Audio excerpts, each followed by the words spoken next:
Vous suivez toujours sur FM Sen Radio, à mes auditeurs, bonjour. Nous sommes le dimanche 21 avril 2024 et il est 9h12. C'est parti pour votre émission catholique du dimanche, Parole de vie et d'espérance. Parole de vie et d'espérance à mes auditeurs en ce 4e dimanche de Pâques. Alors à la présentation de votre émission, comme tous les dimanches, vous avez Georges Fay à la partie technique, à la Sainte-Tune.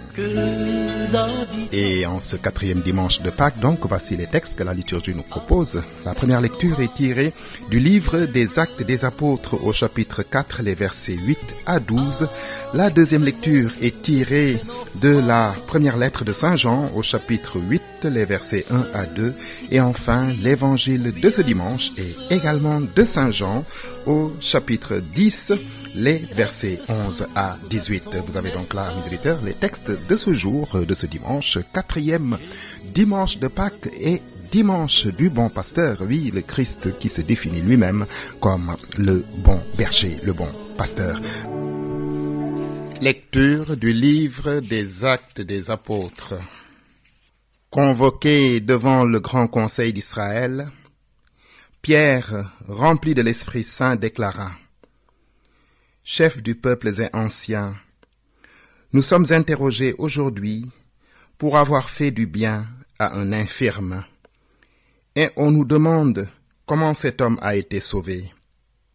Sachez-le donc, vous tous, ainsi que tout le peuple.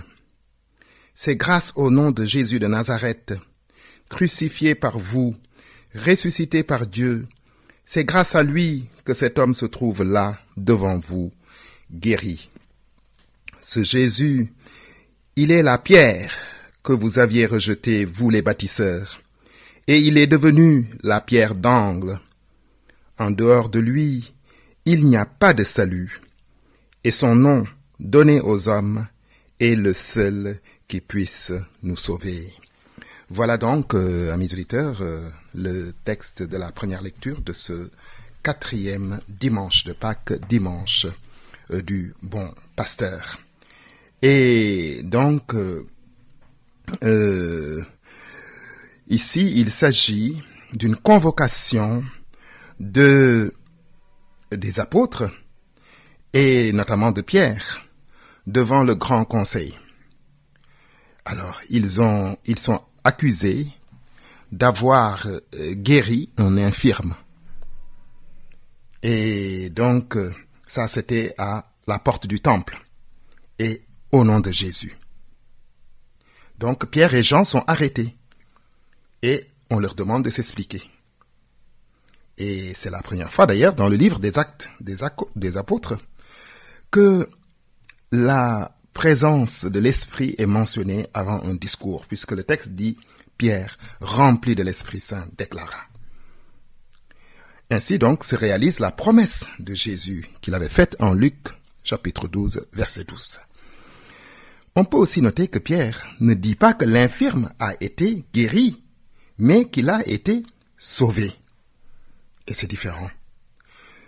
Suivant les miracles de Jésus, les guérisons physiques ne sont que des signes du salut en fait. Donc c'est d'abord l'âme qui est guérie. Vous voyez, par exemple, s'agissant des lépreux, Jésus donc va les purifier véritablement. On ne parle pas de guérison, mais de purification.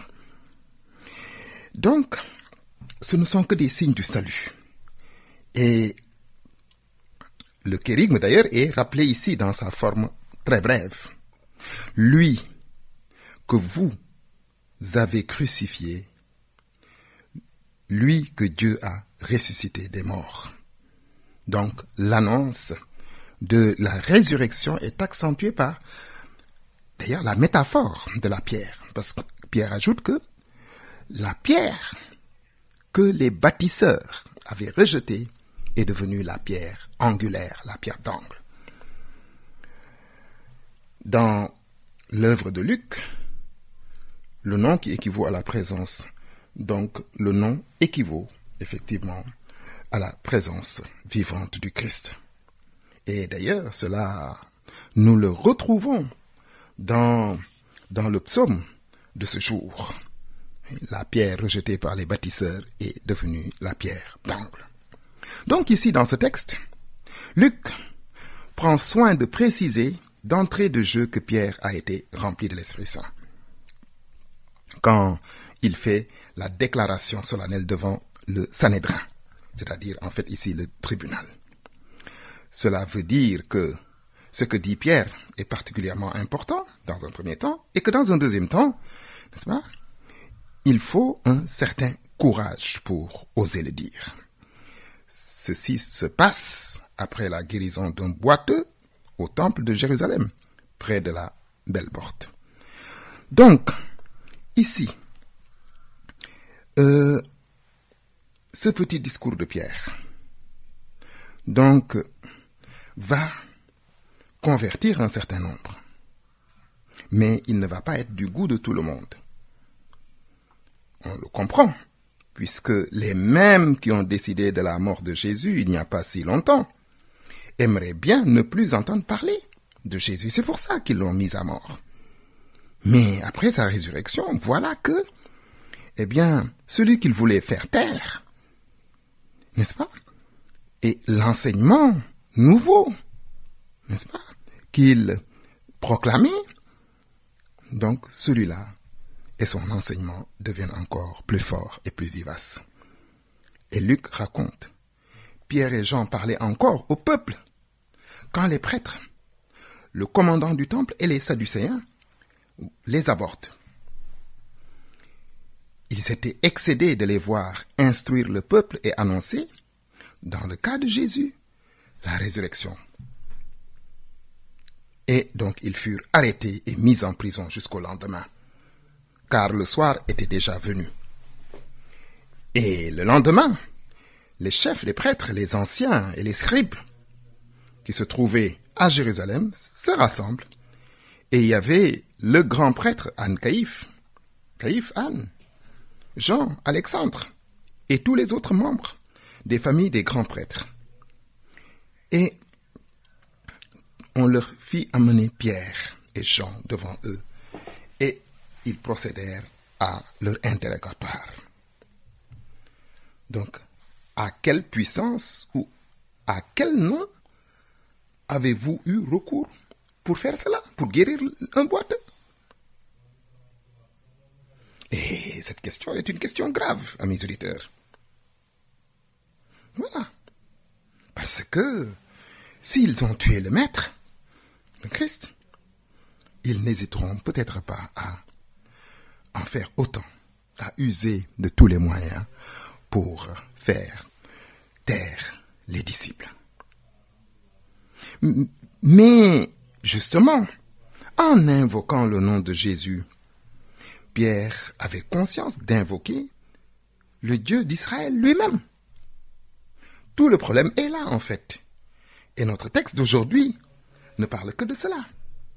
C'est l'Esprit Saint lui-même qui inspire à Pierre sa réponse. Et il déclare, « On nous demande comment cet homme a été sauvé. Sachez-le donc, vous tous, ainsi que le peuple d'Israël, c'est grâce au nom de Jésus, le Nazaréen. En dehors de lui, il n'y a pas de salut. Son nom, donné aux hommes, est le seul qui puisse nous sauver. » Pierre n'y va pas donc par 4 chemins.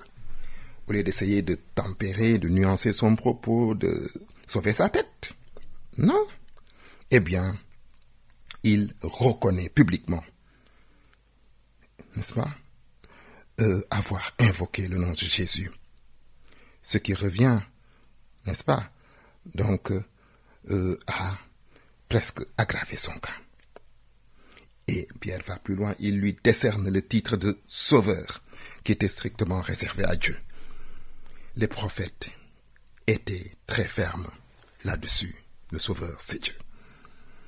Donc, amis auditeurs, voilà donc une affirmation très puissante de Pierre. Mais il le fait parce qu'il est poussé par l'Esprit Saint et dès lors, il n'a plus peur de rien. Dès lors, il peut affirmer effectivement que Jésus est Seigneur et Sauveur. Eh bien, voilà, effectivement, cette vérité de foi affirmée dès après la résurrection du Christ, devant les autorités qui avaient fait condamner le Christ lui-même, et donc il avait fait crucifier.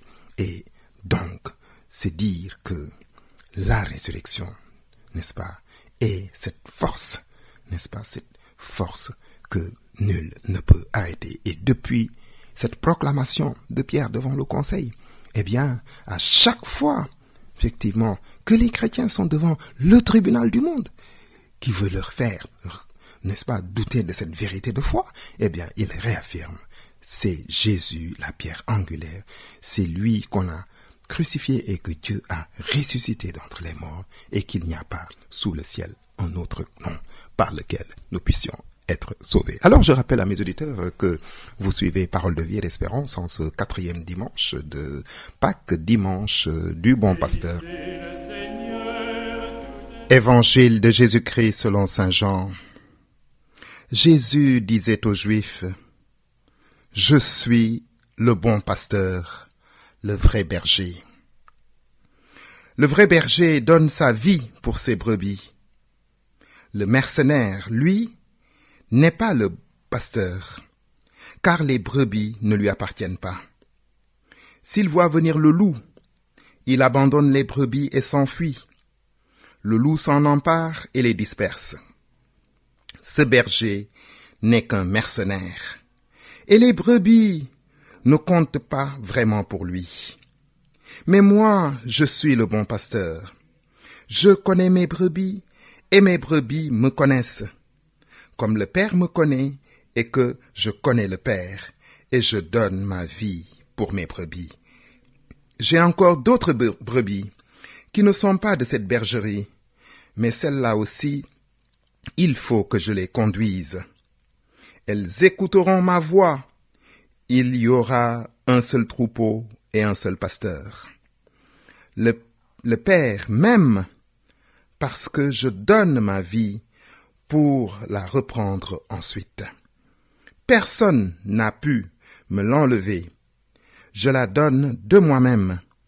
J'ai le pouvoir de la donner et le pouvoir de la reprendre.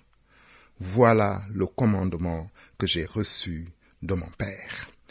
Voilà donc, à mes auditeurs, cette page d'évangile donc de ce 4e dimanche de Pâques. Jésus dit, « Je suis le bon pasteur. » Il se compare à un berger, mais pas n'importe lequel. Car lui, il entretient avec ses brebis des relations, n'est-ce pas, de connaissance mutuelle, fondée sur l'amour que le Père leur porte comme à lui. Parce qu'elles lui appartiennent, il prend soin d'elles et les défend vigoureusement contre le danger. Il va plus loin d'ailleurs. Il va donner sa vie, n'est-ce pas, afin donc qu'il n'y ait qu'un seul berger et un seul troupeau, afin que le loup, les ennemis, ne dispersent pas le troupeau. Et il tient son autorité et sa mission du Père. Et cette accumulation des trois renvoie en réalité au mystère pascal qui, n'est-ce pas, en dévoile la pleine signification.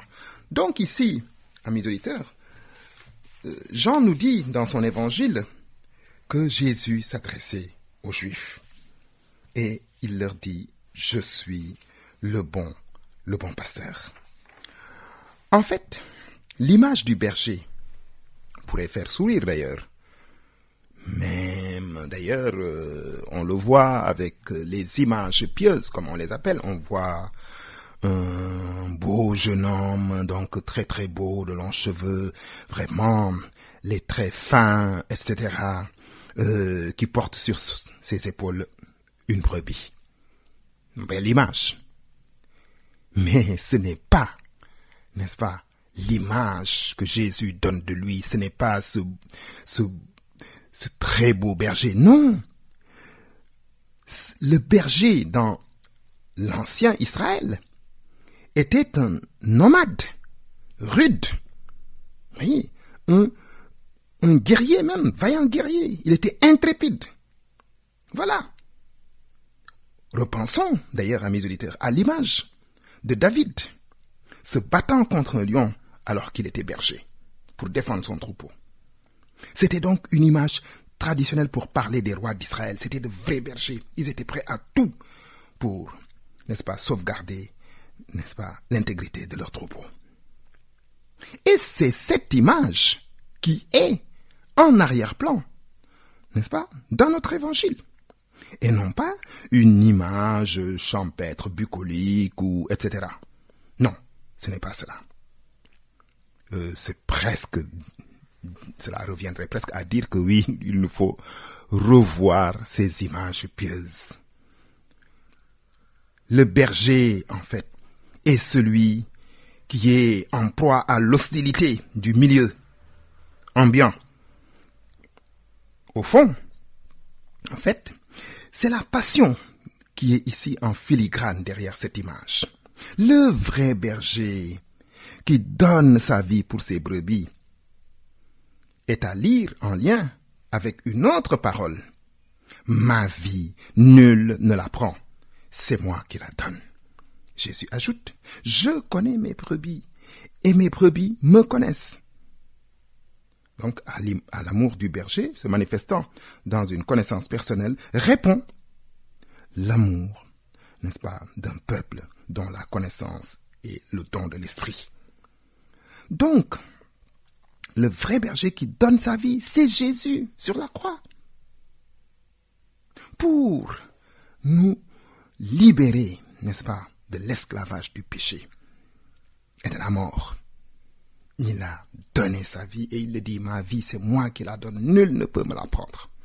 Ça veut dire que Jésus lui-même, de son chef, propre chef, a accepté de donner sa vie en rançon pour la multitude. L'évangile de Jean insiste beaucoup sur cette réciprocité de la connaissance, n'est-ce pas, et de l'amour, qui trouve son origine dans les liens entre le Père et le Fils. Comme le Père m'a aimé, moi aussi je vous ai aimé. Aimez-vous les uns les autres comme je vous ai aimé. Et cet amour n'est plus limité à un peuple choisi, puisque Jésus dit, j'ai d'autres brebis qui ne sont pas dans ce troupeau. Mais je dois aussi aller les conduire. Et ce troupeau-là n'est pas dans cette bergerie. Voilà. Donc, c'est une façon de dire, à mes auditeurs, que le salut n'est plus réservé, encore une fois, à un peuple, mais qu'il est universel. Voilà. Alors, donc, cette comparaison avec le bon pasteur parle certainement aux contemporains de Jésus. Voilà. Alors, eh bien, à l'époque biblique, le troupeau était peut-être la seule richesse du propriétaire. C'était des bergers. Rappelez-vous, quand, n'est-ce pas, Jésus est né à Bethléem, dans la nuit, la troupe céleste des anges, vous voyez, qui chantaient, et les anges sont venus annoncer à des bergers, effectivement, que un sauveur leur était né. Et où est-ce qu'il est né? Il est né dans une bergerie, dans une étable, couché dans une mangeoire. Donc, cette image du berger parlait bien au public auquel s'adressait Jésus à cette époque. Et c'était la seule richesse parfois que possédaient les gens. On peut le voir d'ailleurs dans le livre de Job, n'est-ce pas? Dans ce livre, eh bien, on décrit l'opulence, puis la déchéance de son héros. Et cela se chiffre en nombre d'enfants d'abord, puis en nombre de bêtes. Oui. Alors, d'Abraham également, on disait, Abraham était riche en troupeaux, en argent et en or. Donc, L'image, d'ailleurs, du berger est reprise dans le psaume 22-23. Le Seigneur est mon berger, rien ne saurait me manquer. Ou encore, berger d'Israël, écoute, toi qui conduis ton troupeau resplendit. Cette image du berger dit ou traduit la sollicitude, en fait, amis auditeurs, de Dieu, qui rassemble son peuple. Et très souvent, ce thème du berger est associé à l'expérience de l'Exode également, à la libération d'Égypte. On sait bien que c'est grâce à Dieu et à lui seul qu'on peut parler de peuple. Sans lui, on ne s'en serait jamais sorti. Par exemple, le psaume 94-95 d'ailleurs dit « Oui, il est notre Dieu, nous sommes le peuple qu'il conduit, le troupeau guidé par sa main. » Donc, l'image du berger, n'est-ce pas, c'est l'image de Dieu. Et Dieu confie son troupeau à des lieutenants. Et dans cette optique, les rois d'Israël sont comparés à leur tour à des bergers. Et toute une idéologie d'ailleurs de la royauté va se développer sur ce thème-là, celui du berger, qui est cette idéologie faite à la fois de sollicitude et de fermeté. Alors, et donc aujourd'hui, toute proportion gardée, sans pour autant faire l'amalgame, on peut dire effectivement que les bergers modernes des nations doivent être à l'image du bon berger qu'est le Christ. Parce que celui qui dirige est en fait un berger qui guide son peuple. Et cela voudrait dire que les dirigeants de ce monde, que les chefs d'État, les rois, ceux qui dirigent des États, des pays, sont des bergers, mais ils doivent être de bons bergers. Pas des bergers qui vont effectivement tondre la laine des brebis du troupeau en pillant les richesses ou en exploitant le peuple, en donc favorisant la corruption et la dilapidation, par exemple, des richesses du pays. Mais non, ils doivent être ces protecteurs de leur peuple, le bon berger, celui qui donne sa vie pour son peuple. Donner sa vie, ici, ça ne veut pas dire aller mourir comme Jésus est mort. Mais donner sa vie, c'est se donner entièrement pour son peuple, pour le bien de son peuple. Lorsqu'un berger, on le voit bien dans le monde pastoral, lorsque le berger conduit son troupeau, il est prêt à faire des kilomètres, à marcher, parfois même à aller donc très très loin. Vous avez des bergers qui font de la transhumance, qui quittent leur région, qui vont très très loin, à des dizaines de kilomètres parfois, à pied. Pourquoi? C'est eux, ils ont de quoi manger, mais c'est pour que leur troupeau puisse manger. Donc ils se donnent, ils se sacrifient, parce que le troupeau leur appartient. C'est leur bien. Donc ils sont prêts à se sacrifier pour que leur troupeau vive. Et ainsi doivent agir les dirigeants des peuples. Quand, effectivement, puisque Dieu met des dirigeants à la tête des peuples, quand quelqu'un est à la tête de son peuple, eh bien, il doit être un bon berger, c'est-à-dire rechercher le bien, n'est-ce pas, pouvoir conduire son peuple vers les verts pâturages, comme fait le berger qui amène son troupeau parfois très loin pour qu'il trouve de la nourriture et de l'eau. Eh bien, mais nous ne devons pas être, les dirigeants doivent éviter d'être des mercenaires, comme dit Jésus. Le mercenaire, lui, il n'est pas propriétaire du troupeau. Il est payé pour garder les troupeaux. Et si le loup arrive, eh bien, il s'enfuit.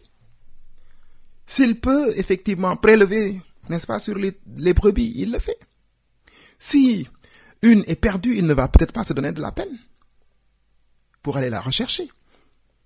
Cette image des mercenaires, c'est parfois l'image de dirigeants qui, n'est-ce pas, vont simplement servir leurs intérêts personnels ou de leurs proches, qui ne se soucient pas du troupeau, c'est-à-dire du peuple, et, n'est-ce pas, de ses besoins. Alors, c'est le lieu, effectivement, de prier et de demander à Dieu pour qu'il nous donne toujours, ici chez nous au Sénégal, comme dans le monde, n'est-ce pas, de bons bergers pour les peuples. Des gens qui se sacrifient pour leur peuple.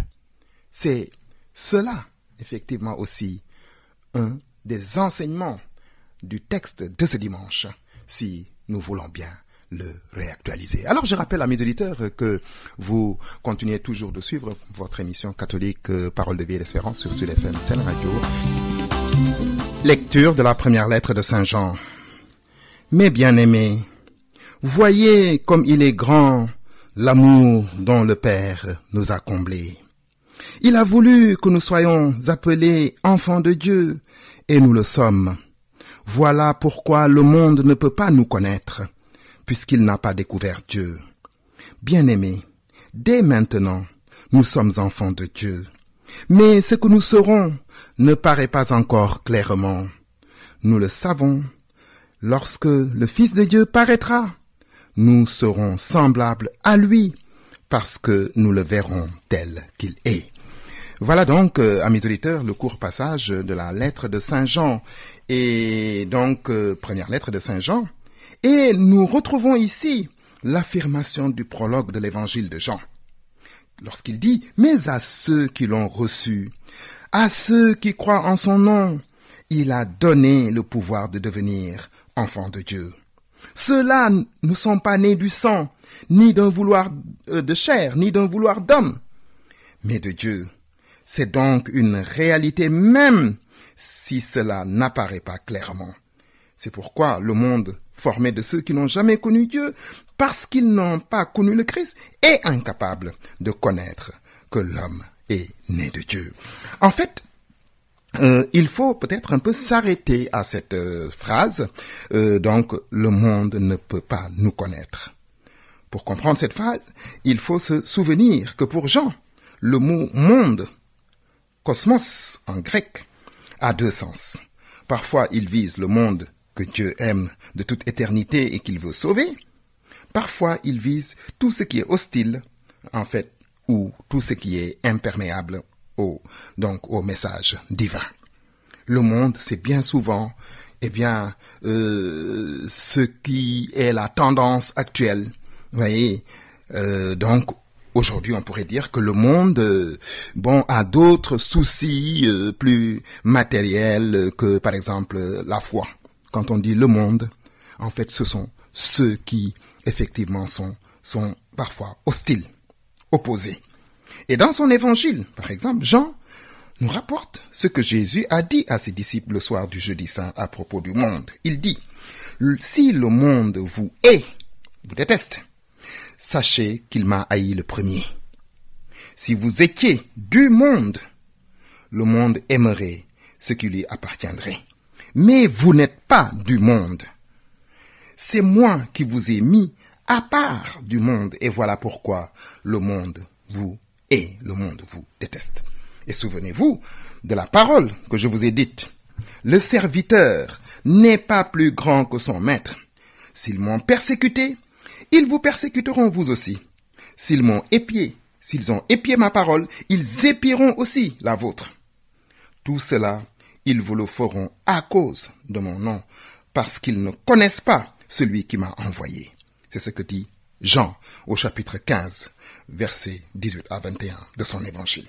C'est une manière de dire, il n'y a pas de raison que les disciples soient mieux traités que leur maître. Et Jean nous dit ici, effectivement, il insiste sur la dimension extraordinaire de l'amour de Dieu. Voyez comme il est grand l'amour dont le Père nous a comblés. Il a voulu que nous soyons appelés enfants de Dieu, en fait. Donc, Dieu nous adopte comme ses propres enfants, nous qui sommes ses créatures. Il nous adopte comme ses propres enfants. Donc, tout le monde, il est un père pour nous, véritablement. Et ceux qui ne sont pas dans cette logique de la religion, ceux qui ne croient pas, par exemple, ou ceux pour qui la religion n'est pas une priorité, ou effectivement, voilà, ne compte pas, ceux-là ne peuvent pas comprendre cela. Voilà. Et donc, j'en ajoute, ce que nous sommes réellement, c'est-à-dire enfants de Dieu, n'apparaît pas encore aujourd'hui clairement. Mais lorsque paraîtra le Christ, eh bien, nous serons semblables à lui. Et donc, parce que nous le verrons tel qu'il est. Et lui, n'est-ce pas, qui a fait de nous, effectivement, des co-héritiers du royaume, sont ses propres frères. Eh bien, il nous fera entrer dans sa gloire. Et donc, nous aurons part à sa gloire au plus haut des cieux. Ainsi donc, amis auditeurs, tout berger expérimenté connaît ses brebis et peut les distinguer parmi toutes les autres, celles qui lui appartiennent et celles qui ne lui appartiennent pas. De leur côté, les brebis reconnaissent la voix de leur maître, ou effectivement reconnaissent son coup de sifflet. Elles obéissent à son appel. Un bon berger veille sur son troupeau avec attention, le protège contre les dangers qui le menacent, repère et soigne les brebis malades, donc entoure de sollicitude les plus faibles et les jeunes agneaux. C'est cela l'image du bon pasteur que Jésus se donne lui-même. Berger intrépide, prêt à donner sa vie pour que ses brebis aient la vie et la vie en abondance. C'est l'image même qu'il veut nous donner de sa personne, lui qui est mort sur la croix en rançon pour la multitude. Et cette image, amis auditeurs du berger, c'est aussi celle qu'on attend, n'est-ce pas, des dirigeants des peuples, pour qu'ils veillent sur leur peuple, qu'ils puissent les conduire vers, n'est-ce pas, des lendemains meilleurs et non pas se comporter comme des mercenaires tels que les condamne Jésus dans la page d'évangile. Eh bien, amis auditeurs, c'est bien fini. C'était donc votre émission catholique du dimanche sur Sud FM Sen Radio, Parole de vie et d'espérance, avec à la présentation Georges Faye, à la partie technique Alassane Thioune. Merci pour votre aimable écoute et à bientôt sur cette même antenne.